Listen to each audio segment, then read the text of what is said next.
Section 11.9, representation of functions as power series.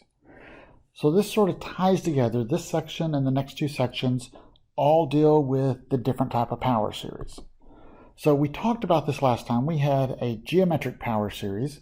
It is a summation of n equals 0, x to the n.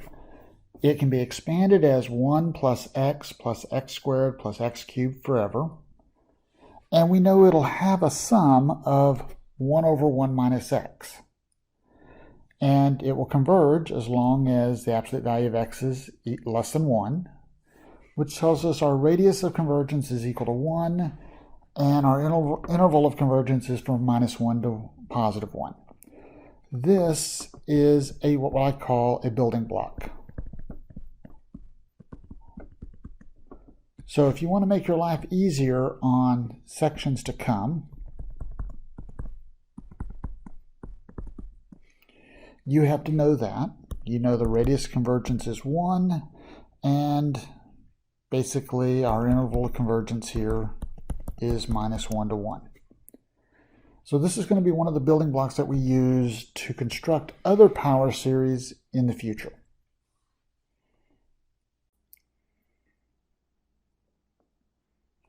Now when I construct the power series for this fraction, this rational function, 1 over 4 plus x. Now, we want the power series. We're dealing with right now, all series in this section are centered at 0 that we're going to work with here. And so I would like to find the series that's represented by this function. Now the only thing I have to work with is my building block. So I look at this and say, you know, I need to get this as 1 over 1 minus something. If I do that, then this series is that something to the power n. The index starts off at 0, and I have what I'm looking for. So I look and say, okay, well, my first step is I need to get that 4 out of there. So 1 over 4 times 1 plus x over 4.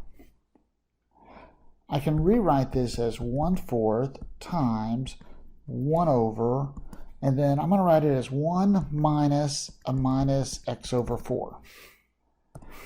What I've done now is I now have this as 1 over 1 minus box. The 1/4 is just something out in front. So I know that this is going to be equal to 1/4, the summation of minus x over 4 to the n starts off at 0. Now you want to get in the habit of cleaning this up. In other words, making it look a little nicer. And so I see that this is 1/4, the summation, n equals 0. I'm going to write this as -1 to the n, x to the n over 4 to the n. And the last step in this process is I'm going to pull this 1/4 into the summation. And I see that 1 over 4 plus x is equal to this summation, starts off at 0, -1 to the n, x to the n over 4 to the n plus 1. Now guys, in WebAssign, your summations will always be given to you, and they will always tell you what they start off. So you'll have to pay attention to that depending on the problem. There's some shifting that happens in later examples. So now we have the power series. And now I want the radius convergence. Well, if you go back to the last section, the radius convergence we found by doing the ratio test.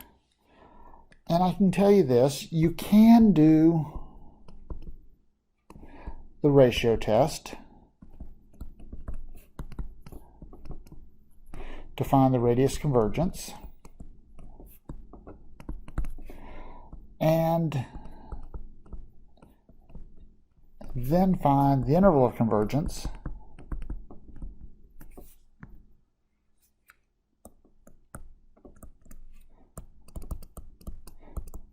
like in section 11.8. So at this stage, you could go and do just basically all the work you did in 11.8 to find the radius and the interval of convergence, and life is great. But here's where the cool thing happens. If we come back to the top, we know that this summation n equals 0, x to the n is equal to 1 over 1 minus x, as long as the absolute value of x is less than 1. So that tells me that for my block up here where I put the box, that's saying the absolute value of box has to be less than 1. And for our building block, we know the interval of convergence is from -1 to 1.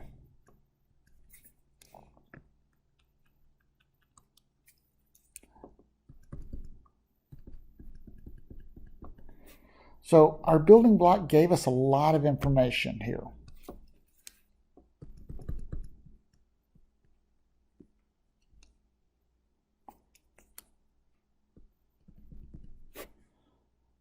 And so now we look at this and say, okay, well, early on, I did the substitution. In other words, this substitution right here. And so I know that this new series I have will converge if the absolute value of minus x over 4 is less than 1. So now I look and say, well, I can clean this up. This is the same thing as the absolute value of x over 4 is less than 1, because absolute value of the negative disappears. Or in other words, the absolute value of x is less than 4. So since my series is centered at 0, what I really have is the absolute value of x minus 0 less than 4, which tells me my radius of convergence is equal to 4. My interval, if I get rid of the absolute values, this is how we had our starting interval. Now, I could at this point say, let's test the endpoints. But because of our series, because our building block did not include any of the endpoints, then I know when I do my substitution, the endpoints will not be included also. Now, if my building block included one endpoint and not the other, then I would have to test the endpoints. But because the building block does not include the endpoints, I know that my interval of convergence is minus 4 to 4. Now you could take the endpoints and test them on this summation and see that that's still a true statement here.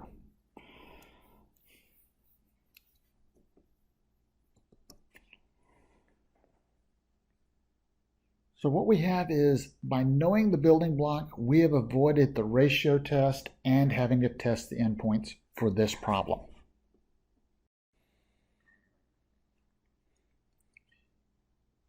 Now part B asks us to find the power series for x squared over 4 plus x. If I did not have part A done, I would have to do all the steps in part A in addition to this little adjustment here. But the key here is, since part A is already done, I can rewrite this fraction as x squared times 1 over 4 plus x. This part right here, we just found from part A. And so we know that this is equal to x squared, the summation, and come back to part A, that is minus 1 to the n, x to the n over 4 to the n plus 1. So minus 1 to the n, x to the n over 4 to the n plus 1, then n equals 0. Now I distribute the x squared through that, and so this gets me a summation n equals 0 to infinity, of course, minus 1 to the n, x to the n plus 2 over 4 to the n plus 1. Now, that is a great summation. That is actually a correct answer. And the other part of this problem says find the radius and interval of convergence. Now, the good news is this little step right here, I haven't changed the series. In other words, nothing changed. It's still that same series. This series right here had a radius convergence of 4, an interval of convergence from minus 4 to 4. So what I find is that just by multiplying by x squared does not change the interval of convergence. It does not change the radius of convergence. So once I have that series, I haven't changed that radius and interval of convergence. That's the same for the final answer. Now, the problem with this is WebAssign is stupid.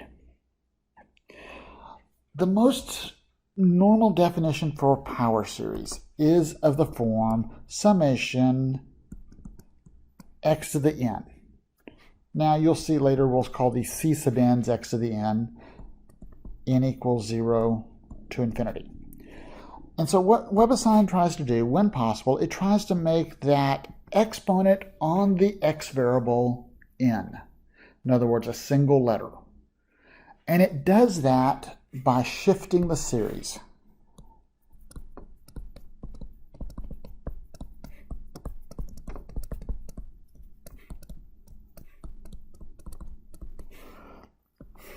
So in WebAssign, it's going to sort of expect you to shift the series because that's what WebAssign does. So let me rewrite this down here.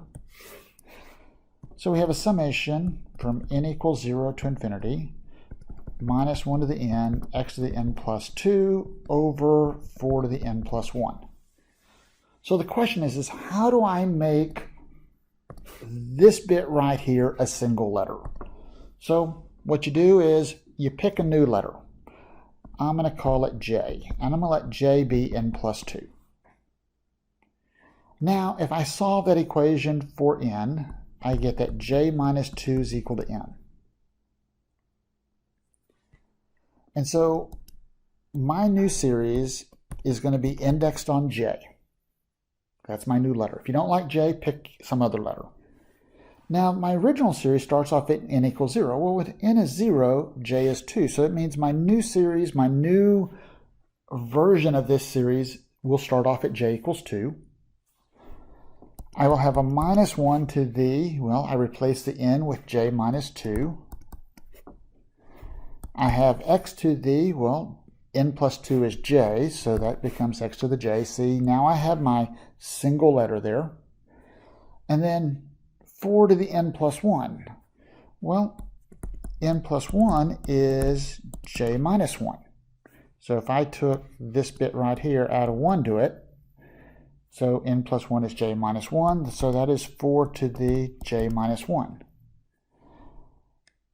And so I've now shifted my series so that my x to the power is a single letter. But once again, WebAssign is stupid.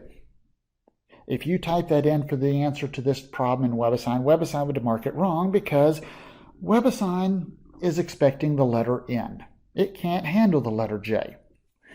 So what you do is to get back to what you type in WebAssign, you'd say, well, n equals 2.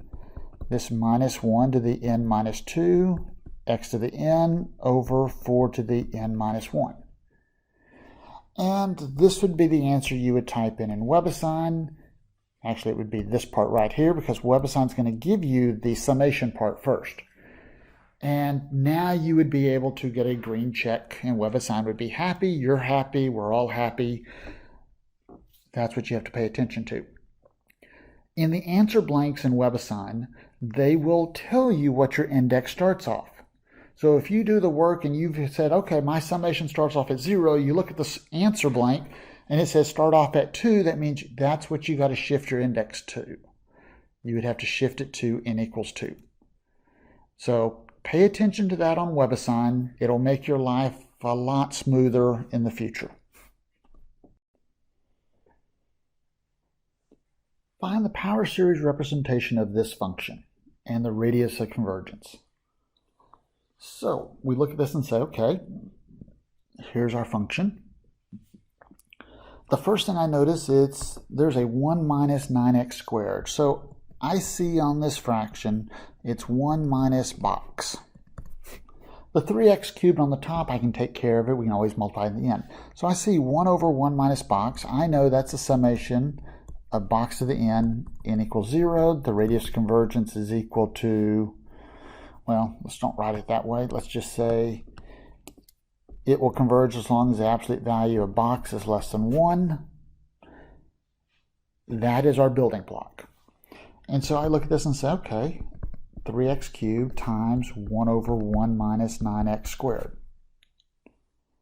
Now the minus is already in the formula. The minus in the fraction, we already see it there. So our box is this bit right here. So this is 3x cubed times our summation, starts off at 0, 9x squared to the power n. Now guys, get into the habit of cleaning this up, because it will make your life easier later on down the road. So this is 9 to the n, x to the 2n. Now I take the part that's out front, I pull it inside, and this will be n equals 0. Now 9 to the n is 3 to the 2n, x cubed, x to the 2n. So I wrote out that intermediate step. And my final summation here, well, that's 3 to the 2n plus 1, x to the 2n plus 3. Here is our summation. Now you might say, well, do we have to shift this? Well, there's no easy way to make this exponent to a single integer. Okay, if you start trying to say let 2n plus 3 equal j and try to solve for n, you end up with fractions, and we don't want that. So the answer to that is, for this problem, it does not get shifted because the exponent on x is not able to be made into a single letter. Now the other thing we need in this problem is the radius of convergence. So we know that this series will work as long as the absolute value of 9x squared is less than 1. And so I look at this and say, well, this is the same thing as the absolute value of x squared is less than 1/9. Now x squared is always positive, so I really don't need the absolute value here.